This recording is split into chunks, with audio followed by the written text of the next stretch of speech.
Suivez les retrouvailles de Ramadan avec Priscilla.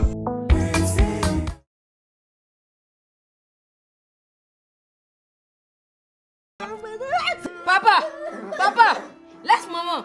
Depuis que tu as pied ta poche, c'est toi qui parles comme ça. Depuis que tu as pied ta poche, je ne veux même pas t'attendre parler là ça. Et toi ne me regardes pas comme ça. Tu ferais mieux d'aller chercher ton frère. On est au courant de ce qui s'est passé. Et toi, ah, papa, c'est quoi ça? Trop, c'est trop. Trop, c'est trop. Touche plus à ma maman. Plus jamais, à partir d'aujourd'hui, il ne faut plus jamais toucher ma maman. Depuis que j'étais petit comme ça, j'ai grandi maintenant. Frapper, chaque jour, des cris seulement. Papa, pardon. Tu sais quoi? Faut que ça cesse. Tu vois l'éducation que tu donnes à ton fils? Calme-toi. Laisse-la. Tu vois l'éducation que tu donnes à ton fils? Je suis ton père après tout. Je comprends maintenant. Au fait, c'est ça qui te rend fou. C'est ça qui te rend... Ah! Il m'a tapé. Vous ne parlez pas. Tu sais quoi? Vous l'avez tapé. Mon propre fils m'a porté. Tu sais quoi? Ah, vous regardez votre femme, ma famille. Pendant le Ramadan, partagez, savourez, vivez fruité. Priscilla, vivez un Ramadan fruité.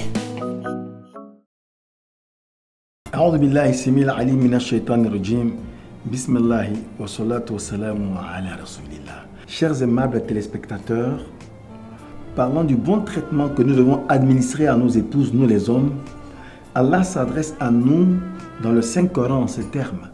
وَعَاشِرُوهُنَّ بِالْمَعْرُوفِ.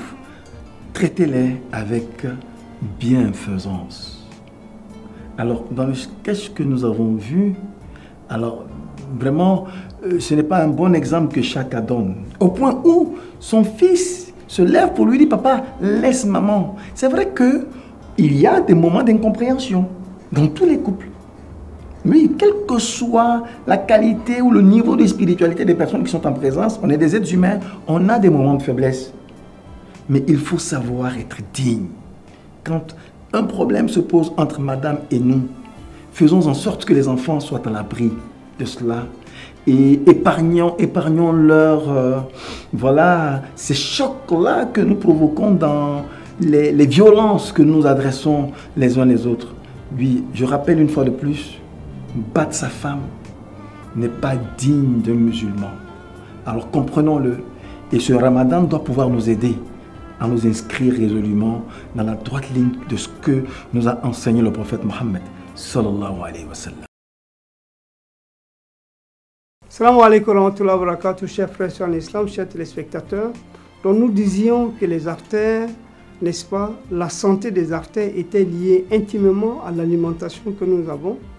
Et donc on a parlé du cholestérol, on disait que le cholestérol ne se trouvait pas dans les végétaux.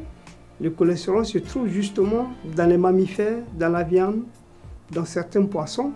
Mais les poissons, n'est-ce pas, jouent un rôle très important dans notre alimentation parce que les poissons contiennent justement des acides gras qu'on appelle des acides gras polyinsaturés qui sont bons justement pour le bon fonctionnement du cœur et qui sont bons justement pour la gestion de notre cholestérol. Et c'est pour cette raison justement, il est conseillé aux gens de manger beaucoup plus de poissons que de viande parce que les viandes contiennent des graisses qu'on appelle des graisses saturées et ces graisses saturées là ont tendance à augmenter forcément le taux de cholestérol au niveau du sang. Et donc, vous voyez qu'il y a une très grande différence justement entre les poissons et les viandes. Maintenant, il y a un élément qui se pose, il y a une question qui se pose. Très souvent, on parle de régime alimentaire en fonction du groupe sanguin. On demande aux gens du groupe sanguin O, par exemple, de manger la viande parce qu'ils peuvent digérer convenablement la viande. Évidemment, c'est vrai, la viande, elle est bonne pour nous. Il faut en manger quand on peut parce que la viande contient des protéines qui sont nécessaires pour une bonne régénération cellulaire. Mais à côté de ça, il faut manger aussi beaucoup de poissons parce que le poisson, n'est-ce pas, est l'ami de la diététique d'une façon générale. Donc voilà un peu la différence entre ces deux éléments. Et donc je dirais tout simplement, pour donner beaucoup plus d'informations, que les gens, par exemple, d'un certain groupe sanguin, c'est-à-dire les gens de A, les gens de AB, de B, devraient diminuer la consommation de viande et manger beaucoup plus de poissons. C'est bon pour eux. Et les gens de B, en particulier, devraient éviter de manger du poulet en excès parce que cela aussi peut créer des maladies auto-immunes au niveau des gens du groupe sanguin B. Salam alaikum wa rahmatullah. C'était les retrouvailles de Ramadan avec Priscilla.